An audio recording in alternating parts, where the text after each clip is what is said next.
नमस्ते दोस्तों, आपका स्वागत है आज पब्लिक सर्वेंट रूल्स के एक नई वीडियो में। आज की वीडियो में हम डिस्कस करेंगे chapter number 5 of GFR works. मैंने ऑलरेडी पहले एक वीडियो बनाया था वर्क्स पे, पर वो वीडियो बहुत बड़ी लंबी हो गई और व्यूज़ उसमें बहुत कम आ रहे, तो मुझे लग रहा था कि वो वीडियो कुछ ज़्यादा ही लंबी हो गई। तो मैं कोशिश करूँगा कि मैं एक शॉर्ट सी वीडियो बनाऊँ। अगर एक पार्ट में पूरे वर्क्स चैप्टर कवर नहीं होती तो मैं 2 पार्ट में ये वीडियो लाऊँगा। तो शुरू करते हैं। और शुरू करने से पहले आपसे वादा एक चाहूँगा कि प्लीज़ मेरे चैनल को आप सब्सक्राइब करो, इसे शेयर करो, इस सारे वीडियोस को आप शेयर करो। मेरे वीडियोस बहुत ही हेल्पफुल होने वाले, मैं आपको गारंटी देता हूँ। अगर कोई भी गवर्नमेंट एम्प्लॉय के पास ये वीडियो जा रही है या कोई ऐसा आदमी जो गवर्नमेंट जॉब की तैयारी करना चाहता है, my videos will be to good thing for them. ठीक है, तो बिना देर किए हुए हम लोग शुरू करते हैं चैप्टर नंबर 5 वर्क्स। तो भाई चैप्टर नंबर 5 वर्क्स में जो पहला रूल है वो है रूल 130, जो कि ओरिजिनल वर्क्स की मीनिंग बताता है कि ये वर्ड्स का मतलब होता क्या है।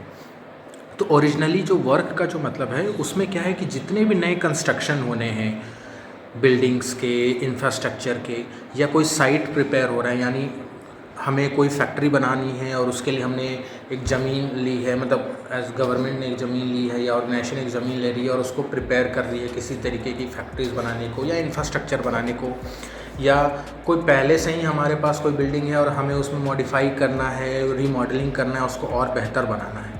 तो नॉर्मली तो हम लोग यहाँ पर वर्क्स का समझ सकते हैं, इंफ्रास्ट्रक्चर रिलेटेड जो चीज़ें हैं वो हम लोग इस चैप्टर में पढ़ेंगे। रूल 30 में यही वर्क का डिफिनीशन है। अब वर्क्स में 2 तरीके का वर्क्स आ गए, एक आता है माइनर वर्क और एक होते हैं रिपेयर वर्क्स। माइनर वर्क किसको बोलते हैं? तो माइनर वर्क उनको बोला जाता है, उन कामों को बोला जाता है जो हमारे पास एग्जिस्टिंग एसेट्स हैं। जैसे मान लीजिए कोई एग्जिस्टिंग फर्नीचर या कोई एग्जिस्टिंग बिल्डिंग है, हम उसमें कोई काम कर रहे हैं, उसमें कुछ एडिशन कर रहे हैं जिससे कि वो जो हमारा एसेट पहले से है, जो बिल्डिंग हमारे पास पहले से है, उसकी क्षमता बढ़ जाए या उसमें कुछ एडिशन आ जाए, कोई एक नया चीज़ ना बन रहा हो। जैसे हम अगर कोई हमने बिल्डिंग बनाया है 1 तल्ले का, अब हम चाह रहे हैं कि उसमें एक और तल्ले की बिल्डिंग बनाएं जिससे कि कुछ एक्स्ट्रा बेनिफिट हो। उससे क्या हो रहा है कि नई बिल्डिंग नहीं बन रही, बस उसी बिल्डिंग को हम लोग क्या कर रहे हैं, इन्हेंस कर रहे हैं। तो माइनर वर्क का मतलब वही होता है, एक हमारे जो एग्जिस्टिंग एसेट्स हैं उस पर हम ऐसा एडिशनल काम करें जिससे कोई नए एसेट्स फॉर्म नहीं हो रहे हों, बट उसी में कैपिटल गेन हो रहा हो, उसी में जो एसेट्स हैं उसी में एडिशन हो रहा हो। ठीक है। अब रिपेयर वर्क क्या होता है? तो रिपेयर वर्क बोलते हैं कोई भी बिल्डिंग, फर्नीचर को रिपेयर, जैसे आप नाम से ही समझ रहे हो, मेंटेनेंस का काम हो गया, रिपेयर का काम हो गया, रीमॉडलिंग का काम हो गया, तो ये सारे काम को रिपेयर वर्क बोलते हैं। अच्छा, वर्क के डिफिनेशन में एक ये चीज़ भी इंक्लूडेड होती है। मान लीजिए कोई चीज़ इंसिडेंटल है, यानी कोई एक घर बनाने के लिए हमें एक छोटा सा कोई एक सेटअप करना होता है जो इंसिडेंटल है, यानी जब वो बिल्डिंग बन जाएगी तो उसके बाद हमें उसे नष्ट करना है या वो किसी काम के नहीं। तो वो सब भी क्या होता है, वर्क्स की डिफिनेशन में आता है कि एक प्रॉपर्टी बनाते हुए, एक एसेट्स को बनाते हुए हमें किसी चीज़ की ज़रूरत पड़ेगी। जैसे बहुत जगह आप देखोगे कि बहुत बड़ी बड़ी जो बिल्डिंग बननी है तो उनके मज़दूरों को रहने के लिए छोटे छोटे घर भी वहाँ पर बनते हैं जो जिसे बाद में डिस्ट्रॉय कर लिया जाता है। तो वो भी वर्क्स की डिफिनेशन में आते हैं। तो ये था रूल 130। रूल 131 में आते हैं, बहुत ज़रूरी पॉइंट है। अब बोल रहे हैं कि अगर मान लीजिए कोई डिपार्टमेंट है, उन्होंने वर्क का काम दिया कोई बिल्डिंग बनाने को लिए, तो एडमिनिस्ट्रेटिव कंट्रोल क्या रहेगी? तो भाई वो बिल्डिंग को बनाने के लिए मैंने बोला, तो जब वो बिल्डिंग बन गई तो मेरे पास क्या क्या पावर है, मेरे पास क्या क्या एडमिनिस्ट्रेटिव कंट्रोल है उस बिल्डिंग की। तो मेरी पूरी रिस्पॉन्सिबिलिटी होगी उसको बनवाने का, उसको मेंटेन करने का और उसके रख रखाव का। तो ये एडमिनिस्ट्रेटिव कंट्रोल में सबसे पहली जो कंट्रोल है वो आपको मिलेगी। दूसरी क्या है, भाई बिल्डिंग बनी है और उससे रिलेटेड जो भी चीज़ें हैं उसका ऑब्वियस है कि उसको आप ही यूटिलाइज़ करोगे। अगर हमारा एक गवर्नमेंट बॉडी है, उसमें स्टाफ के रहने के लिए क्वार्टर्स बनाए गए हैं, तो भाई बिल्डिंग बनाए हैं तो हमारे एडमिनिस्ट्रेटिव कंट्रोल क्या है, पूरी की पूरी बिल्डिंग हमारी हो गई। अब उससे रिलेटेड जो भी रहेंगे वहाँ पर उनसे HRA लेना, अलाइड सर्विसेज हैं जैसे जो इलेक्ट्रिसिटी चार्जेस हैं, जो मेंटेनेंस चार्ज है वो लेना, तो ये सब एडमिनिस्ट्रेटिव कंट्रोल में आती है। तीसरा क्या है, जो भी फंड आपको मिलेगा उस किसी उस बिल्डिंग के रिलेटेड कार्य करने के लिए वो आप कार्य कर सकते हो। तो ये एडमिनिस्ट्रेटिव कंट्रोल्स जो होते हैं वो वर्क से होते हैं। कोई भी काम पूरा होता है तो उसमें इतने सारे एडमिनिस्ट्रेटिव कंट्रोल होते हैं। जो भी डिपार्टमेंट होता है उसके पास ये सारे एडमिनिस्ट्रेटिव कंट्रोल्स होते हैं। वो बिल्डिंग बनवाने की पूरी रिस्पॉन्सिबिलिटी होती है, मेंटेनेंस करने की, उनका रख रखाव करने की, फिर जो भी बिल्डिंग बनती है उसमें जो भी रिलेटेड काम है या जो भी रेवेन्यू है वो लेने की होती है, या जो भी फंड चाहिए होता है आगे काम करने के लिए, तो वो सब उसमें इंक्लूड होता है। तो ये रूल था 131। अब आते हैं रूल 132। अब गवर्नमेंट को एक बिल्डिंग बनानी है, या एक मान लीजिए एक डिपार्टमेंट है, डिपार्टमेंट ऑफ एटॉमिक एनर्जी या मिनिस्ट्री ऑफ रेलवेज, अब इन्हें एक बिल्डिंग बनानी है तो उसके लिए क्या कराना पड़ेगा? पहले तो वो वर्क सैंक्शन कराना होगा, ठीक है, यानी पारित कराना पड़ेगा, तभी हम उस पर आगे की कार्रवाई कर सकते हैं। तो भाई ये किसकी पावर होती है ये काम वर्क को पारित करने के लिए? तो जिसे भी डेलीगेशन ऑफ फाइनेंशियल पावर्स, ठीक है, जिसे भी डेलीगेशन ऑफ फाइनेंशियल पावर्स के तहत उस डिपार्टमेंट में, जैसे रेलवे की अगर एग्जांपल ले रहे हैं, उस डिपार्टमेंट ने किसी को अगर हक दिया है कि आप ये सब काम को मंजूरी दे सकते हो, या रेलवे में ही कोई उस विभाग में पहले से ही कोई ऑर्डर निकली हो जिसमें निर्धारित किया गया हो कि ये सब जो काम है इनको सैंक्शन करने की जो जिम्मेदारी है ये इन्हें दी गई है, तो उन्हें ही ये पावर दी जाती है कि वो कोई भी नए काम को सैंक्शन कर सकें। तो ये रूल 132 था जो बात करता था कि सैंक्शन करने की पावर किसके पास होती है। अब आते हैं रूल 133 में। अब रूल 133 में देखिए क्या है, बहुत इंपॉर्टेंट रूल है।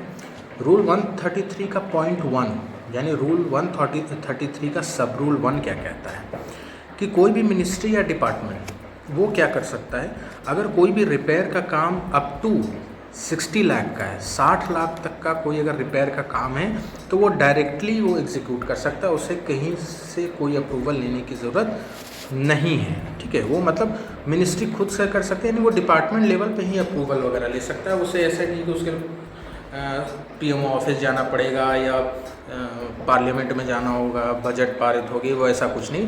तो अगर 60 लाख तक का कोई रिपेयर का काम है तो वो क्या कर सकती है, वो कंसर्न जैसे मिनिस्ट्री ऑफ रेलवेज़ है तो वो मिनिस्ट्री ऑफ रेलवेज़ खुद ही डिसाइड कर सकती है कि हमें 60 लाख तक का रिपेयर का काम करना है, तो वो खुद ही उसको कर सकती है। पर उसमें कौन सा नियमों का पालन करना है, तो आपको ये ध्यान में जीएफआर के 3 रूल्स को ध्यान में रखते हुए ये नियम का पालन करना है। रूल 139, रूल 159 और रूल 160। अब ये क्या होता है, रूल 139, रूल 159 और रूल 160, तो देख लेते हैं। तो रूल 139 तो हम आगे पढ़ेंगे, पर क्योंकि अभी ये बीच में ये पॉइंट आई है तो इसके बारे में एक ऊपरी तौर पे आपको जानना ज़रूरी है। रूल 139 क्या बताता है, ये प्रोसीजर बताता है कि अगर किसी भी डिपार्टमेंट को स्वतः ये अधिकार है कि कुछ वो निर्धारित अमाउंट का वो काम खुद से कर सकती है बिना मतलब डिपार्टमेंट से बाहर जाए हुए, तो उसके लिए कुछ कुछ निर्धारित प्रोसीजर्स मतलब नियमावली बनी हुई है, ठीक है।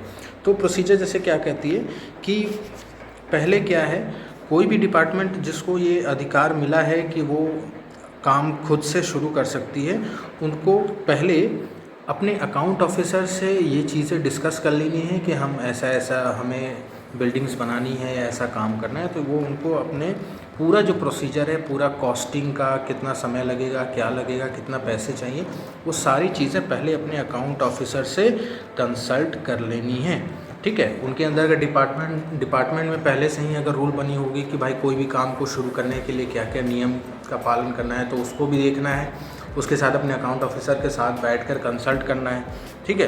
तो ये सब पूरा का पूरा प्रोसीजर कि कितना पैसा खर्चा होगा, क्या चाहिए, क्योंकि हम लोग एक नए बिल्डिंग बनाने का प्लान कर रहे हैं। अब जब प्लान कर रहे हैं तो सरकार में ऐसा नहीं है कि हम बीच में हमें पैसे की ज़रूरत पड़ गई तो फिर से कुछ ग्रांट ले लें, नहीं, पहले ही आपको एस्टिमेट एकदम पूरा अच्छा खासा एस्टिमेट, भले थोड़ा ज़्यादा हो पर आपको एस्टिमेट पक्का लेकर चलना होता है, तो वो आप पहले अपने अकाउंट ऑफिसर से क्लियर हो लेंगे, ठीक है। इसमें CPWD से भी आपको परामर्श लेना है कि मान लीजिए CPW, क्योंकि हमें काम कोई वर्क ऑर्गेनाइजेशन को ही अगर मान लीजिए देना है तो CPWD अगर वो काम करेगी तो वो किस कॉस्ट में करेगी, कितना एस्टिमेट लेगी, तो उससे एक अंदाज़ा आपको ले लेना है, ठीक है, मतलब जो हाँ डिपार्टमेंट है वो लेगी। उसके बाद क्या बोल रहा है, अब जब ये प्लान जब अकाउंट ऑफिसर से हो गया कि हाँ अब ये करना है, कितना पैसा लगेगा, हमने CPWD से भी पूछ लिया। अब बात आती है कि अब हम डिज़ाइन प्रिपेयर करेंगे, पूरा डिज़ाइन बनाएंगे, फिर उसके बाद हम वर्क सैंक्शन मतलब जो फाइनेंशियल अप्रूवल के लिए हम लोग रिक्वेस्ट करेंगे। अब यहाँ बोला जा रहा है थर्ड पॉइंट में इसके क्लॉज में कि कोई भी काम शुरू तब तक नहीं होगा जब तक कि एडमिनिस्ट्रेटिव अप्रूवल या और एक्सपेंडिचर सैंक्शन उस काम के लिए नहीं मिल जाता।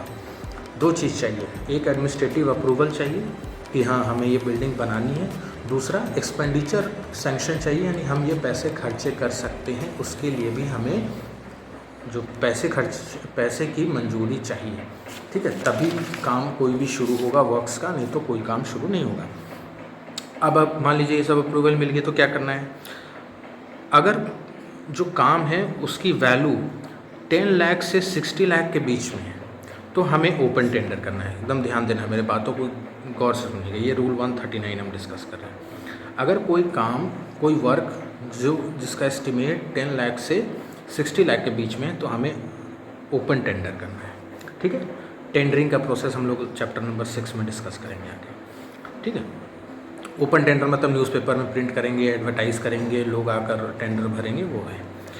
अगर कोई काम 10 लाख से कम है तो हम लिमिटेड टेंडर करेंगे, यानी पहले ही से ही अगर कुछ कॉन्ट्रैक्टर्स को हम जान रहे हैं जो हमें अपनी सेवा प्रदान कर चुके हैं तो हम उन्हें मेल से, पोस्ट से या किसी भी माध्यम से उन्हें मैसेज देंगे कि हमने एक टेंडर बनाया है जो लिमिटेड आप लोगों को इनवाइट कर रहे हैं, आप लोग आकर टेंडर भरिए। ठीक है, तो ये अब बोला जा रहा है एग्जीक्यूशन ऑफ कॉन्ट्रैक्ट एग्रीमेंट। हाँ, अब जैसे ये सब टेंडरिंग वगैरह प्रोसेस हो गई तो पूरा प्रॉपर एक एग्रीमेंट होगा काम का उस वेंडर के साथ।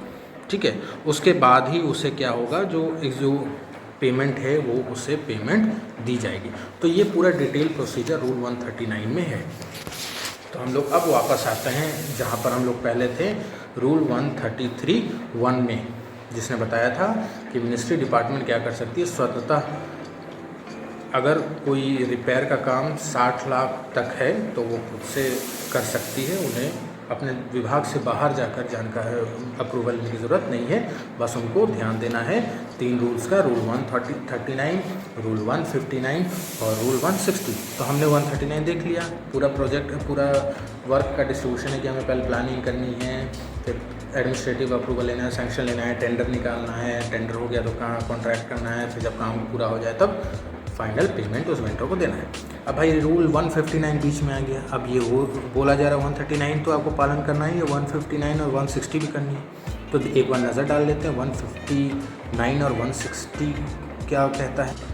तो रूल 159 और 160 तो हम लोग आने वाले वीडियोज़ में चैप्टर नंबर 6 में पढ़ेंगे। मैं बस आपको एक सारांश बता देता हूँ कि 159 बताता है कि आप कोई भी टेंडर करेंगे तो उसे ई पब्लिशिंग ज़रूर करेंगे, यानी अपने वेबसाइट में अपलोड करेंगे, CPP पोर्टल पे अपलोड करेंगे।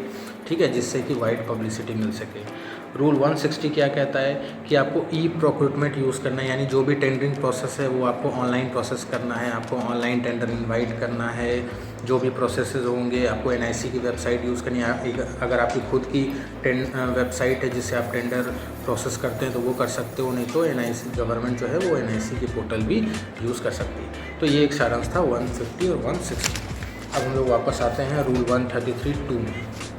अब यहाँ पर क्या बोला गया है कि अगर कोई रिपेयर वर्क का काम 60 लाख से ऊपर है या कोई भी माइनर वर्क चले जिसका कोई वैल्यू फिक्स नहीं है, ठीक है, कितने भी अमाउंट का माइनर वर्क, दो चीज़ बोला जा रहा है। अगर कोई रिपेयर का काम 60 लाख से को क्रॉस कर रहा है या कोई भी माइनर वर्क किसी भी वैल्यू का, उसमें कोई पैसे फिक्स नहीं है, तो वो कंसर्न जो जिस विभाग का काम है उनको ये पावर दी गई है कि आप इस कार्य के लिए किसी पब्लिक वर्क ऑर्गेनाइजेशन को दे सकते हैं, जैसे CPWD हो गया या स्टेट की PWD डिपार्टमेंट हो गई, या अगर कोई मिलिट्री इंजीनियरिंग की काम है तो आप जैसे मिलिट्री की डिफेंस की जो है बॉर्डर रोड्स ऑर्गेनाइजेशन हो गई उनको दे दिया, या मतलब कोई भी गवर्नमेंट पब्लिक वर्क डिपार्टमेंट हो गई, जैसे रेलवे की अगर कोई कंस्ट्रक्शन है, इरकॉन वगैरह जैसी कंपनी, तो इन सब कंपनी को आप देकर वो काम करा सकते हैं। मतलब समझ में आ गया। तो इससे पहले जैसे हमने देखा था कि रिपेयर वर्क का काम अगर 60 लाख से ऊपर तक का है तो वो 133(1) में देखा था कि रिपेयर वर्क का काम 60 लाख तक का होगा तो हम रूल 139, 150 और 160 के तहत स्वतंत्रता कर सकते हैं, डिपार्टमेंट खुद ही कर सकता है, ठीक है। पर अब दूसरा चीज़ क्या बोल रहा है कि अगर मान लीजिए रिपेयर का काम 60 लाख से ऊपर चला जाता है या कोई माइनर वर्क कितने भी वैल्यू का होगा तो वो किससे कराना है, किसी भी पब्लिक वर्क ऑर्गेनाइजेशन से कराना है।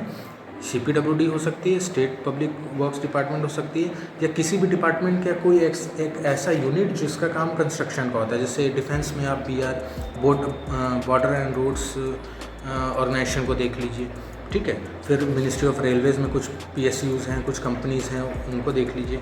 तो ये सब है। अब आते हैं रूल 133(3) में। अब क्या बोल रहा है, अब जैसे वो इससे पहले वाला जो 133(2) था, इसका एक ऑल्टरनेटिव दिया गया है कि एक मिनिस्ट्री क्या कर सकती है, कोई भी रिपेयर का काम जो 60 लाख से ऊपर है वो किसी और माइनर वर्क किसी भी वैल्यू का वो किसी भी PSU को दे सकती है, चाहे वो स्टेट का PSU मतलब पब्लिक सेक्टर अंडरटेकिंग, जो सरकारी कंपनियां होती हैं, चाहे स्टेट की हों चाहे सेंट्रल की हों, तो उनको 60 लाख से ऊपर का कोई भी अगर रिपेयर का काम है या कोई भी किसी भी तरीके का वर्क है, ओरिजिनल वर्क, तो वो इन PSUs को दे सकती है, चाहे वो स्टेट का हो या सेंट्रल का, ठीक है। अब बोल रहे हैं कि ये जो सब रूल है जिसके तहत PSUs को काम देना है, उसमें आपको ध्यान देना है कि जो डिपार्टमेंट काम दे रही है, जैसे टेंडर इनवाइट करे जो भी है, तो उसे कंपटीशन रखना है उन PSUs में। जैसे हमारा जो फॉर एग्जांपल जैसे हमारा डिपार्टमेंट मिनिस्ट्री ऑफ रेलवेज़ जो रेलवे डिपार्टमेंट है वो 60 लाख से ऊपर का कोई काम कराना चाह रहा है, ठीक है, रिपेयर का काम है। तो क्या नियम था, क्या बोला गया है कि आपको किसी भी PSU से कराना है, सेंट्रल से या स्टेट के पब्लिक सेक्टर अंडरटेकिंग सरकारी कंस्ट्रक्शन कंपनियों से कराना है। अब ऐसा भी नहीं कि हम अपने मन से रेलवे की इरकॉन कंपनी है तो उनको बोल दिया, ऐसा नहीं है।